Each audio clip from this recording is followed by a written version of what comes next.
HerBusiness Podcast, where we dive deep into the stories of women entrepreneurs making their mark. The topic of work-life balance comes up all the time within the HerBusiness network. How to achieve a work-life balance, how to improve work-life balance. Has anybody actually found that balance? Does it even exist? It's one of the top issues business owners struggle with, especially women business owners. How many times have you taken on tasks that could have been delegated to someone else? How often do you say, I'll just do it. It'll be faster if I do it. Now, women business owners in particular can become desensitized to that multitasking mindset, taking on the burdens and tasks of others to keep the ship afloat in both business and in our personal lives. But when we constantly take on these heavy loads, we can get stuck in the day-to-day and stop moving forward. We're left fighting these little fires that spring up all around us.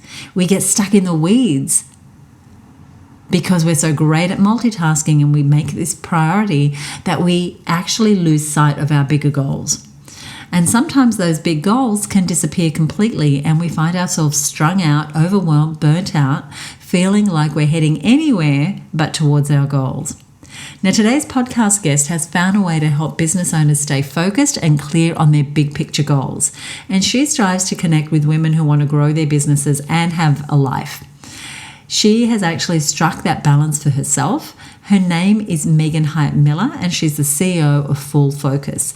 Now, Megan and I are in the same mastermind, and she is definitely someone to learn from. She's got amazing insights and knowledge, and I'm really enjoying getting to know her, and I think you will too. Now, clarity and focus are everything to Megan, and Full Focus, the company of which she's the CEO, is a hub for productivity and goal achievement. So whether you're a solopreneur or you're in charge of a large team, focusing on and meeting your goals is always a challenge because as business owners, there's always 1,000 things on our to-do list, whether it's marketing or finances or management or meetings or more meetings. And that's just the work-related stuff. So it can be really hard to have all your ducks in a row. But Megan's clarity and focus are down to a science. And she's going to share some things with us that you're going to be able to implement right away. Because we want to create businesses that are thriving financially, but also that give us lives that feel like we are thriving. You'll hear Megan talk about the double win formula. This is about winning in business and in life. And this is such a great concept for us to not only listen to, but to actually start to implement. So we're going to be giving you some very specific things that you can do. We're also going to be talking about money. Right now inside the HerBusiness Network, we are focused on the money growth zone. This is one of 8 areas of business that every business owner needs to have working for them. And the reason we have this conversation, and I saw Megan last week and we had this conversation again since this interview was recorded.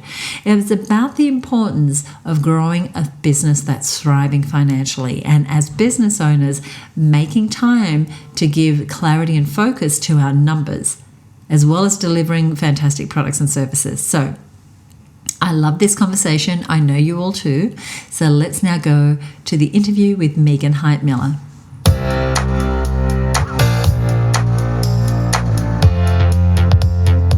Hey Megan, so nice to see you. So nice to see you too, Susie. Thanks for having me.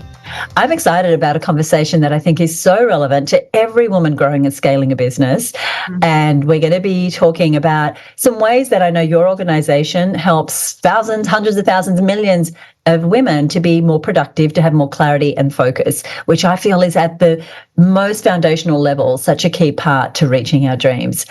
So our women are wanting to grow thriving and profitable businesses. How does the Full Focus approach address the unique challenges that women have when they're trying to balance growing a business with actually having a life?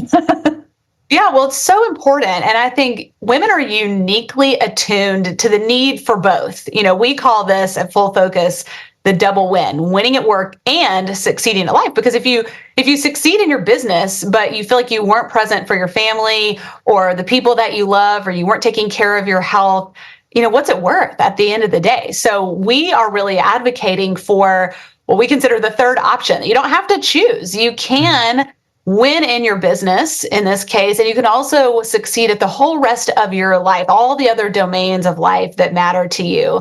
And we do that at Full Focus through something that we call the double win formula. And it's basically 3 parts. And it is develop a life plan, so you know where you're going 10 years in the future and who you are and what your mission is and your values. So develop a life plan, and then set annual goals, which functionally become little milestones on the way to that 10-year vision.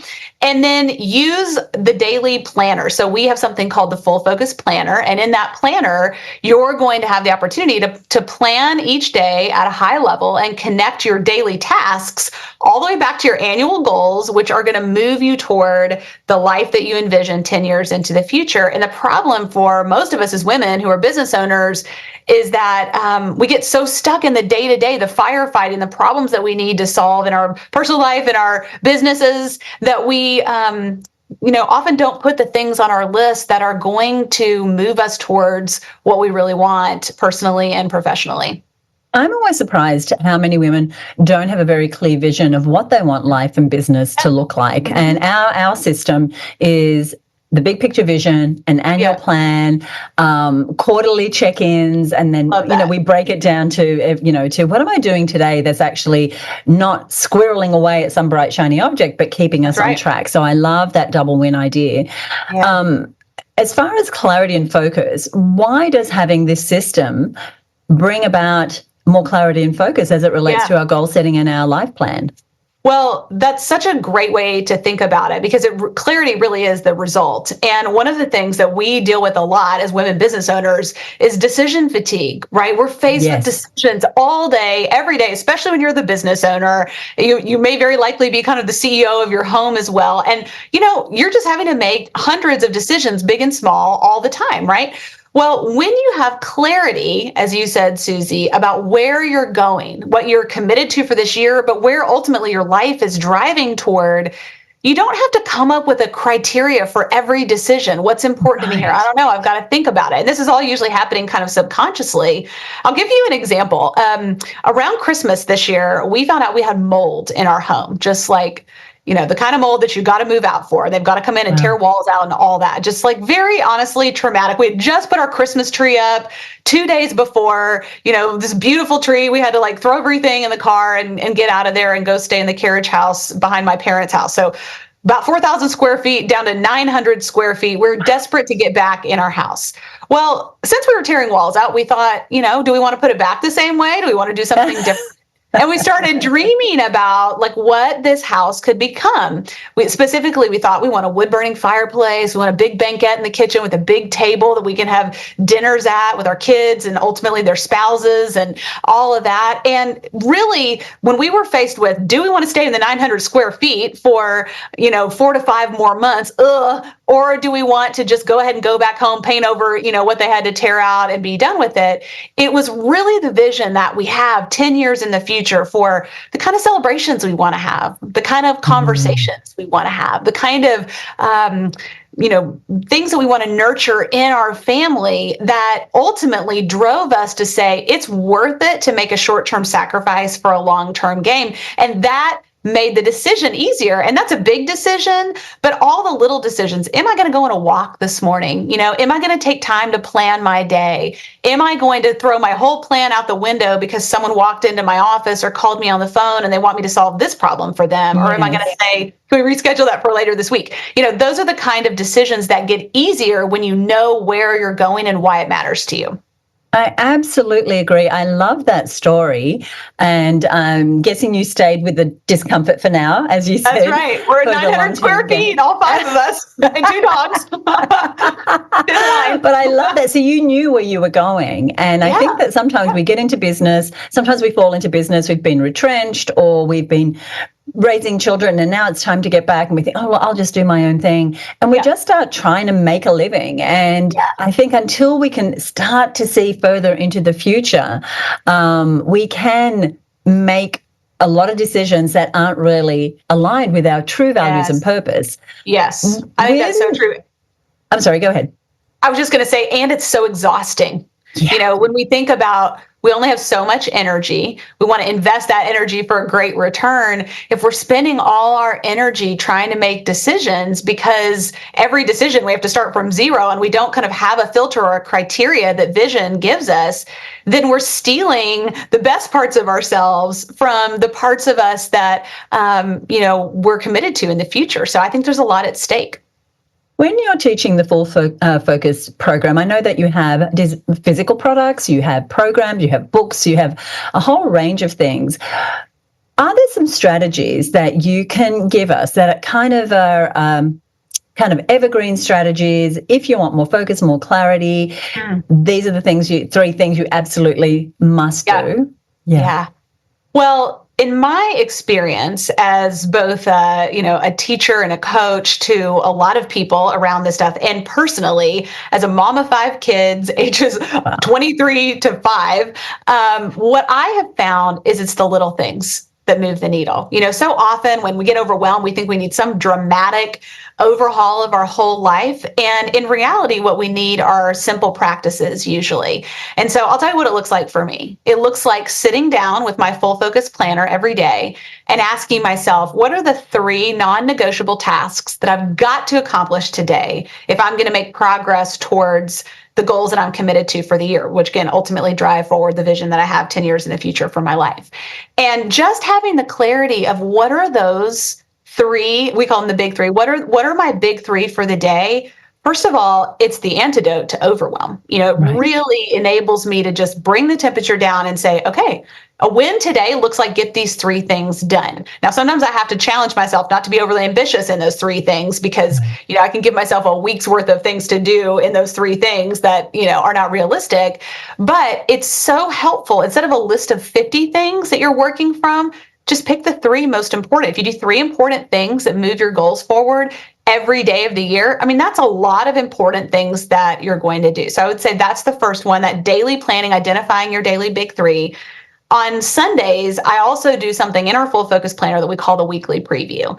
And I'm looking back at how the previous week has gone. Did I accomplish my weekly big 3? And also, what were my wins? I don't know about you, Susie, but I get to Friday, which is, the day that we're recording this on, and I don't even know what I did that week. I'm like, oh, I forgot on Monday I had that amazing meeting, or that somebody brought me those results and they were better than we thought they were, or I met this person at Starbucks and we really hit it off and I think they could be helpful in the future. I forget all that stuff, but when I take the time to go back through my calendar and write those down, it gives me confidence for the coming week. And then in that process, I review my calendar. I set my next weekly big 3. And what that does for me on Mondays is I'm just kind of like, okay, I have a plan. I'm not just coming in hot with my hair on fire. I actually know what I'm going to do in the morning. And so when my kids are, up in the morning and they're telling me they forgot they had a project and I'm making lunches and all the stuff that we're doing, if you've got kids first thing on a Monday, it's like I still have a plan and I can come back to that plan and recenter on it when I start my work day, and it becomes a really great productive day as a result.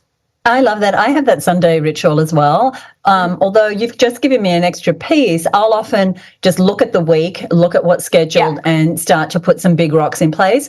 I don't often stop and celebrate the wins of the past, which, to be honest, I'll have to look at my calendar to remember what they were. Every time. That crazy week. It's like, oh, I did that. Oh, that was this week? Yeah, right. Wow, I totally forgot about that. So that's a really great ritual. One of the things that I know can suck up a lot of our time is digital distractions. And I wondered if you had any specific tips for women business owners to cultivate a more focused sort of mindset and minimize those distractions. Yeah, well, I love my phone as much as the next person, and it's a battle to keep that thing out of my hand and not get sucked in, to emails, to Instagram, whatever. What I have found with the full focus planner, and this is not intended to be a plug, it's just this is my workflow, is I keep that physical planner next to me. I'm in my office right now, but I have another room on the other side of these doors where I sit kind of in an armchair, and that's normally where I have my meetings and things like that.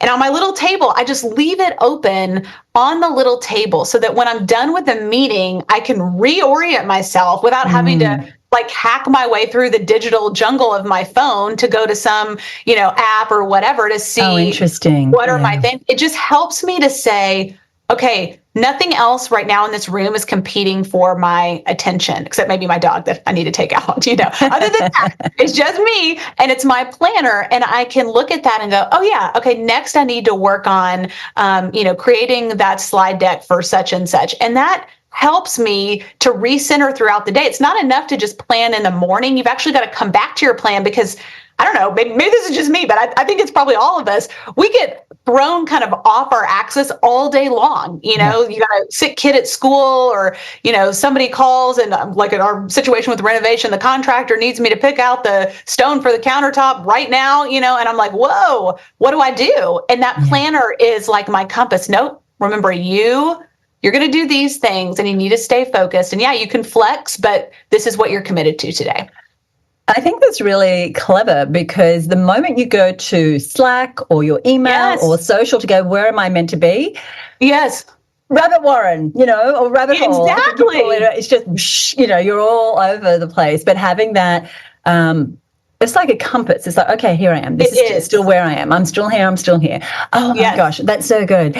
I want to talk about business more generally. And as someone who is growing and scaling a business, I know, and I see it all the time and I've done it. Sometimes we can hold on to a product or service or way of doing something in our business just because we've already invested so much time and money and energy and resources into it. You recently made a really brave decision to actually cut off a big chunk of income by retiring a product or service in the business. How did you approach, what had you finally decide to do that, knowing it was going to be maybe an impact on the bottom line? And how did you approach making such a big change? What are some of the thoughts you went through, some of the actions you took? Yeah. Well, first of all, I went through a financial analysis. And so I basically created a product level P&L where I said, okay, what's the revenue coming in from this product? What are all the associated costs, in the different categories? And ultimately, how profitable is it? And what I realized is that the coaching part of our business, so we had two parts. We had the full focus planner side, and then we had a business coaching program called Business Accelerator. And the coaching program was not very profitable at all. Okay.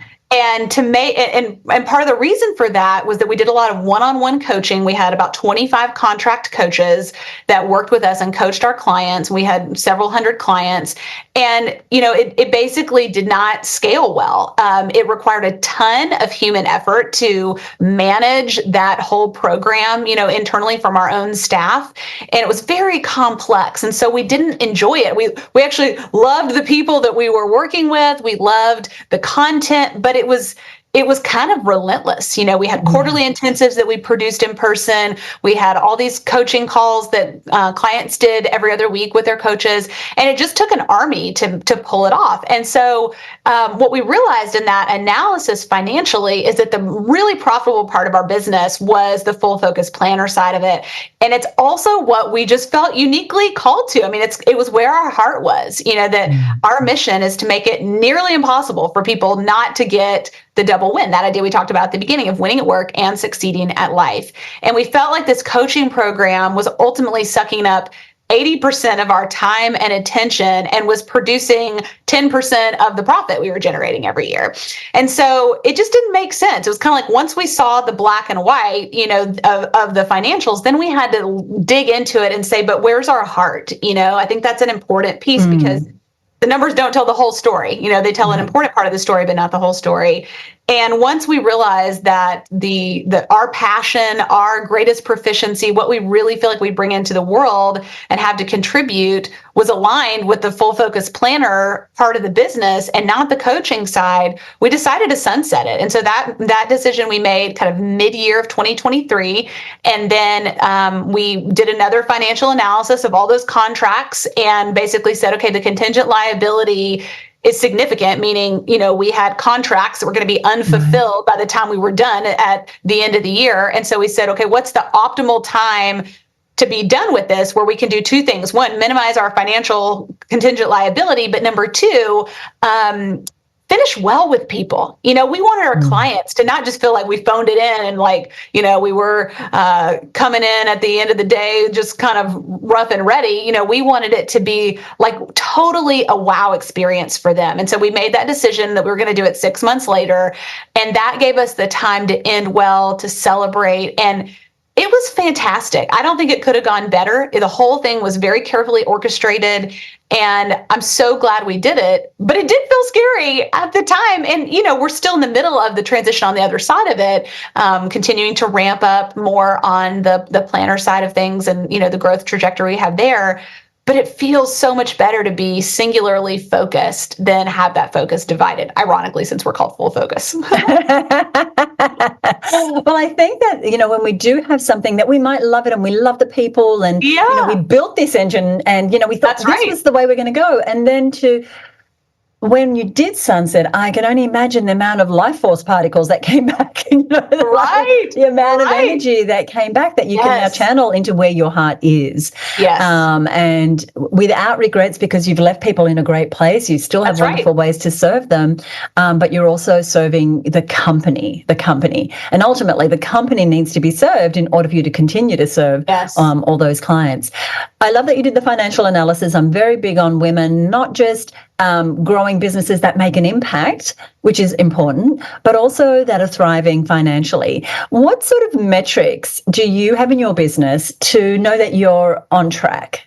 Yeah. Obviously, profit and loss. Is there anything else? Yeah, so definitely I'm looking at the P&L statement on a monthly basis. I just got that from our financial team for January today, as a matter of fact.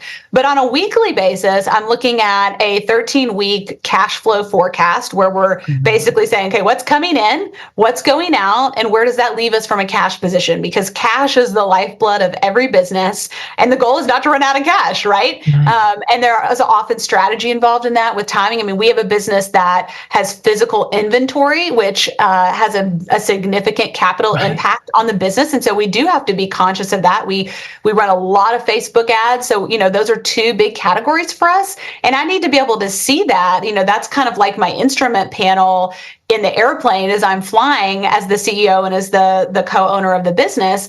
And then the other thing I'm looking at is a weekly sales report. We have a data analyst in-house who produces this.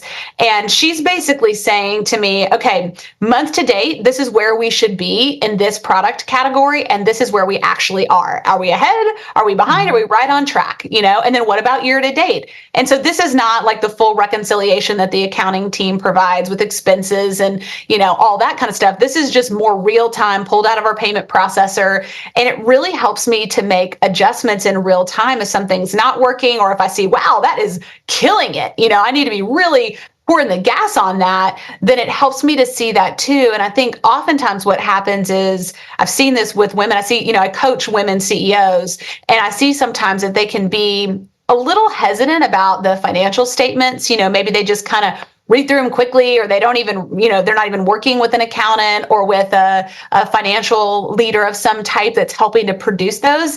And it's like you're flying blind. You're actually not as empowered as you could be if you had all that information at your fingertips to make good strategic decisions in your business. Oh my gosh, there's so much to unpack in that. I want to pick up on the cash flow piece, because in order to have, firstly, you're checking the cash flow every 5 weeks. The other thing is that you obviously, well, I'm going to guess here, Megan, but you plan the year so that you know when your big income times are, when the big expenses. And what I find is that with a lot of businesses, especially as they're growing, there isn't enough time spent on planning the year out so that you know when your peaks and troughs are going to be. And as you said, you could have $1 million business that goes bust because there's just no cash. And so as well, and so often women just focus on one number, revenue. I want $100,000 business, I want a $600,000, I want $1 million business. But there's so many, but like you said, cash is the lifeblood of the business. So really structuring your products and services, and physical products are their own animal, right? Because there's real cost. Something is sitting in a warehouse, right? That's right. Exactly.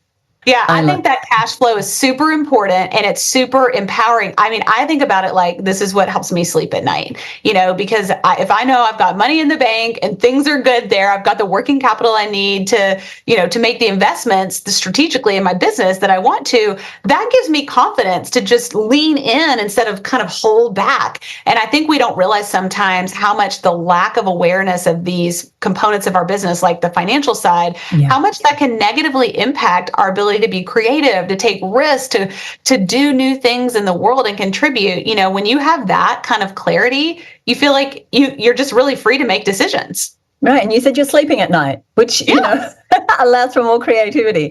That's right. From the work that you do coaching female CEOs and from the work and the heart of what Full Focus does, what would be your main couple of pieces of advice for women who they're starting to see the momentum in their business and they can see a future and they're at that tipping point? Yeah. What would you suggest they think about and do in order to maintain that momentum to keep moving towards their dreams? Well, I think it's easy when you do pick up momentum to just kind of have a sense of scarcity about it. Like, I've got to lean in hard, and if I don't, this is going to fall through my hands, and then what? What I would say is you've got to decide at that critical point, what are your non-negotiables? For me, when my kids were younger, so I have 3 younger kids who are adopted. And when my middle children came home from Uganda, they had a lot of trauma. They had a lot of needs. I was pretty unprepared for that. But that was when our business was taking off. This is like a real world example here. I've got in great tension, the needs of my family and the needs of my business. And what I decided was, I've got to be done every day by 3:00 because those boys need me. I'm going to structure my day in basically a 6-hour workday so I can be done by 3. And then when I'm home, I'm totally present. I'm making dinner, I'm doing homework at the counter, all that stuff. That for me is what I wanted. I wanted to have dinner at the table almost every night. Now that might be like ordering pizza or something. It doesn't have to be homemade every night, but that really mattered. I wanted to go on date nights with my husband. And so the reason I say that it's important to establish what are your non-negotiables now is because the more successful you become, the more competition for your time there is going to be. And it's going to be better and better things to spend your time on. And it gets harder and harder to say no. And if you don't have that clear vision for this is what I want, I'm not compromising this, then it'll creep in these kind of other people's agendas, other opportunities that may be great, but they're not your non-negotiables. And then you get to a place of regret. And that, I think, is the biggest risk. We want to have success without regret. We want to win at work and succeed at life. So you've got to answer for yourself, what does it mean for you to succeed at life? How do you know what that looks like? And I think that is probably the most important thing you can do if you find yourself at that tipping point. At Her Business, Megan, we have a tagline which is do what you love every day. What does a day at work look like, an ideal day at work where you are doing what you love? Yeah, I love that. It probably involves ideating and collaborating. So I have a fun situation where we have a family business. My dad is the founder of the business. He and I are business partners. But my husband is our chief product officer, and my youngest sister is our chief marketing officer. So we didn't actually set out to build this business as a family business. It kind of happened, and it's so much fun. I was just in a meeting right before I jumped on with you, Susie, with the two of them, and we were ideating about a newsletter that we want to create and really serve our audience with. And we're just better together. We get that whiteboard, you get the creative juices flowing, and it's really, really fun. And I think for me, that kind of collaboration with all the creativity in it, like what are we going to make to serve people that lines up with our mission? That's my favorite kind of day. How fun, and to do that with people you love and adore. So much fun. Megan, I've really enjoyed our conversation. Is there anything you'd like to leave us with? No, I think I would just say if you're interested in learning more about what we do at Full Focus, if you're interested in, a life plan, if you're interested in setting goals or the daily planner part of what we do, you can just go to fullfocus.co and find out about all of it there. Wonderful. We're going to put the links to all the different things that you can learn about Full Focus right next to this interview. Megan, once again, thank you so much for joining us. Thanks for having me, Susie. I hope you enjoyed that as much as I did. I loved taking time to speak with Megan. If there's one key piece from this session that really stuck with me, is the establishment of those daily goals. And as she says, every single morning she establishes the 3 big goals for her day, and those directly correlate with her life plan. I know for myself, distractions happen all the time. I'll get started in the morning and I'll see a message or an email that I got overnight, and rather than going through my established morning routine, some days I'll hop on my phone or my laptop and immediately address whatever has come up. And more often than not, that thing that's come up is going to lead to another task, which leads to another. And before I know it, I'm a couple of hours into the morning and I'm doing work that I could have delegated to someone else on my team. Right? And I've been practicing this for years. It's just easy to do this. And so this was such a great reminder. And I think a huge takeaway from this chat is to remember that our time is ours and that we can allot that time to the things that truly matter. As Megan said, we can save our energy and use it for tasks that are aligned with our big goals. Not that those small and unplanned for tasks and to-dos don't matter. Sometimes they do. But we can't let them take over our day. And having a firm grasp on our time and energy really makes long-term progress happen. If you don't already know this, Her Business is really about creating those long-term goals and strategizing them into smaller, achievable tasks. And so our members create year-long plans every year, and they attend quarterly strategy meetings where we check in on the progress of those yearly plans. We prioritize the education and learning that we need in order to have the skills to achieve those goals, and we structure our days and weeks and months, tapping in and getting the support we need, all around building a business that thrives, a business that we love, one where we have clarity and focus and where we are winning in business and in life. And I mentioned how at the quarterly meetings, we work on our growth plans at these meetings. So we talk about money, just like we did here with Megan. We look at what are my financial goals for the next quarter? What am I going to sell and to whom, in what quantities in order to get that? What sort of marketing do I need to do? How might I need to streamline my business to achieve my goals? And so much more. So if this sounds like something that you feel you could benefit from and that would really help you achieve your big goals, we have now made places available inside the Her Business Network, and you can learn more by heading over to herbusinessnetwork.com today. Just to give you a little heads up, we're running a bonus right now where you get our brand new small business finance course valued at $2,000 free when you join the network right now. So head on over to herbusinessnetwork.com. Now, I know you're going to want to learn more about Full Focus and more about Megan. So over at herbusiness.com/257, that's herbusiness.com/257. You'll find a summary of what we've covered in today's episode.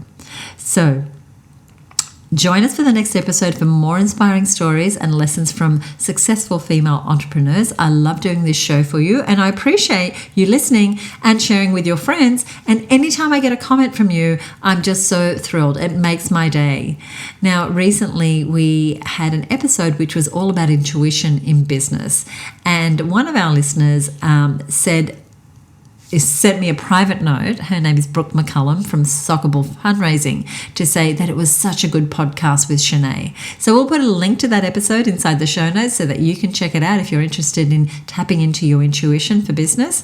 And thank you, Brooke, for the shout out. So if you've got an idea or a question about an upcoming episode, you can email me at podcast@herbusiness.com. You can head on over to Apple and leave us a rating or review. All that love is much appreciated, and join me next time right here on the Her Business Podcast for more great tips and strategies to help you grow your business. Bye for now.